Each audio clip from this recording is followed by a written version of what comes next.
এবার ট্রাম্প বদলে দিতে চলেছেন আমেরিকার 250 বছরের ইতিহাস। আমেরিকার ইতিহাসে যা ঘটেনি এবার তাই ঘটবে। প্রেসিডেন্ট হওয়ার পর আরও এক বড় পদক্ষেপ নিতে চলেছেন ডোনাল্ড ট্রাম্প। আমেরিকার 250 বছরের ইতিহাসে কখনো কোনো ভাষাকে সরকারি ভাষা বা জাতীয় ভাষার মর্যাদা দেওয়া হয়নি, কিন্তু এইবার ইংরেজি হতে চলেছে আমেরিকার সরকারি ভাষা। শীঘ্রই এমন একটি কার্যনির্বাহী আদেশে স্বাক্ষর করতে চলেছেন মার্কিন president Donald Trump. White house সূত্রের খবর, ডোনাল্ড ট্রাম্প ইংরাজি ভাষাকে আমেরিকার একমাত্র সরকারি ভাষা হিসেবে ঘোষণা করে একটি নির্বাহী আদেশে স্বাক্ষর করেছেন। আসলে আমেরিকা তো সারা বিশ্বের অভিবাসীদের দেশ, ইংরাজি ভাষীরাও এসেছিল বাইরে থেকে। বর্তমানে আমেরিকা জুড়ে 350টিরও বেশি ভাষায় কথা বলেন সেখানকার মানুষ। এবার তা বদলাতে চলেছেন ট্রাম্প। ট্রাম্পের একটি নির্বাহী আদেশ প্রকাশ করেছে, যাতে বলা হয়েছে যে হোয়াইট হাউস ইংরাজিকে দেশের সরকারি ভাষা হিসেবে ঘোষণা করে।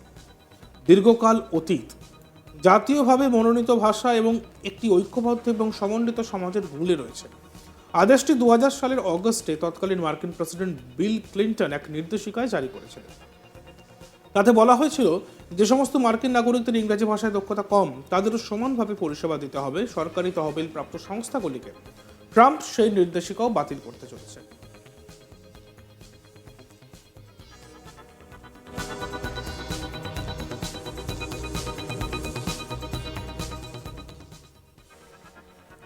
ইংরাজি জাতীয় ভাষা হওয়ার পরেও ইংরাজি ছাড়া অন্যান্য ভাষায় নথি এবং পরিষেবা দিতে পারবে মার্কিন সরকারি সংস্থাগুলি।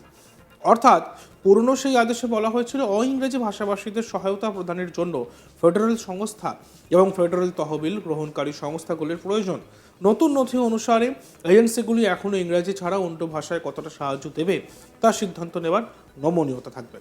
ট্রাম্প তার অফিসে প্রথম সপ্তাহে নির্বাহী আদেশের একটি ঝড় তুলেছেন। যাই হোক, তার অনেক আদেশ আদালতে চ্যালেঞ্জ করা হচ্ছে, বিশেষ করে যখন তারা কংগ্রেস দ্বারা অনুমোদিত ফেডারেল তহবিল বাতিল করতে চায়। যদিও হোয়াইট হাউস স্বীকার করে যে আমেরিকাতে 350টির বেশি ভাষায় কথা বলা হয়, আদেশে এও বলা হয়েছে যে ইংরেজি আমাদের প্রজাতন্ত্রের প্রতিষ্ঠা লগ্ন থেকে জাতির ভাষা এবং স্বাধীনতার ঘোষণা, সংবিধান সহ আমাদের জাতির ঐতিহাসিক গভর্নিং ডকুমেন্টগুলি ইংরেজিতে লেখা হয়েছে। 2019 সালের আমেরিকায় সরকারের পরিসংখ্যান অনুসারে প্রায় 68 মিলিয়ন মানুষ বাড়িতে ইংরেজি ছাড়া অন্য ভাষায় কথা বলে। যদিও ইংরাজি এখনও পর্যন্ত দেশের সংখ্যাগরিষ্ঠ ভাষা, আমেরিকায় 40 মিলিয়নের বেশি লোকের বাড়িতে স্প্যানিশ কথা বলা হয় বলে অনুমান করা হয়। চীনা এবং ভিয়েতনামি সহ অন্যান্য অভিবাসী গোষ্ঠীগুলি ছাড়াও জটিল আমেরিকান ভাষাগত ল্যান্ডস্কেপে অনেকগুলি নেটিভ আমেরিকান ভাষাও অন্তর্ভুক্ত রয়েছে। এর আগে প্রায় অর্ধেক সংখ্যক আমেরিকায় আনুষ্ঠানিকভাবে ইংরাজিকে তাদের সরকারি ভাষা হিসেবে প্রতিষ্ঠিত করেছিল। তবে ফেডারেল সরকার কখনো এইভাবে কোনো ভাষাকে সরকারি বা জাতীয় ভাষা হিসেবে ঘোষণা করেনি। এবার ট্রাম্প তা করতে চলেছেন। ভারতে বর্তমানে এক দেশ এক ভাষা নিয়ে ব্যাপক বিতর্ক চলছে।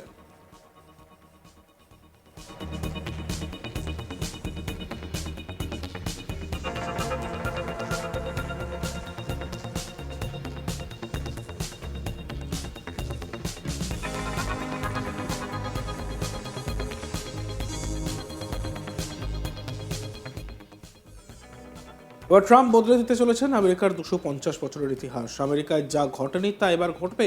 প্রেসিডেন্ট হওয়ার পর আরও এক বড় পদক্ষেপ নিতে চলেছেন ডোনাল্ড ট্রাম্প। আমেরিকার 250 বছরের ইতিহাসে কখনো কোনো ভাষাকে সরকারি ভাষা বা জাতীয় ভাষার মর্যাদা দেওয়া হয়নি, কিন্তু এবার ইংরাজি হতে চলেছে আমেরিকার সরকারি ভাষা। শীঘ্রই এমন একটি কার্যনির্বাহী আদেশে স্বাক্ষর করতে চলেছেন মার্কিন president Donald Trump. White house সূত্রের খবর অনুসারে ডোনাল্ড ট্রাম্প ইংরাজি ভাষাকে আমেরিকার একমাত্র সরকারি ভাষা হিসেবে ঘোষণা করে একটি নির্বাহী আদেশে স্বাক্ষর করেছেন। আসলে আমেরিকা তো সারা বিশ্বের অভিবাসীদের দেশ, ইংরাজি ভাষীরাও বাইরে থেকে এসেছিল।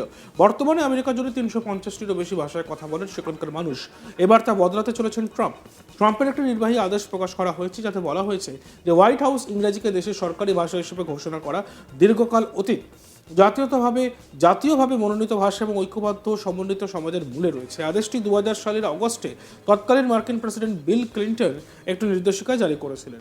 তাতে বলা হয়েছিল যে সমস্ত মার্কিন নাগরিকদের ইংরেজি ভাষায় দক্ষতা কম, তাদেরও সমানভাবে পরিষেবা দিতে হবে সরকারি তহবিল প্রাপ্ত সংস্থাগুলিকে।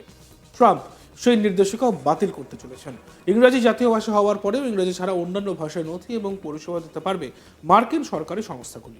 অর্থাৎ পুরনো সেই আদেশে বলা হয়েছিল ইংরেজি ভাষাভাষীদের সহায়তা প্রদানের জন্য ফেডারেল সংস্থা এবং ফেডারেল তহবিল গ্রহণকারী সংস্থাগুলির প্রয়োজন, কিন্তু নথি অনুসারে এজেন্সিগুলি এখনও ইংরেজি ছাড়া অন্য ভাষায় কতটা সাহায্য করবে তার সিদ্ধান্ত নেওয়া নমনীয় থাকবে। দেখতে থাকুন আজ তাক বাংলা। ভিডিওসগুলি ভালো লাগলে লাইক করবেন, কমেন্ট করবেন, শেয়ার করবেন, চ্যানেলটিকে সাবস্ক্রাইব করতে ভুলবেন না।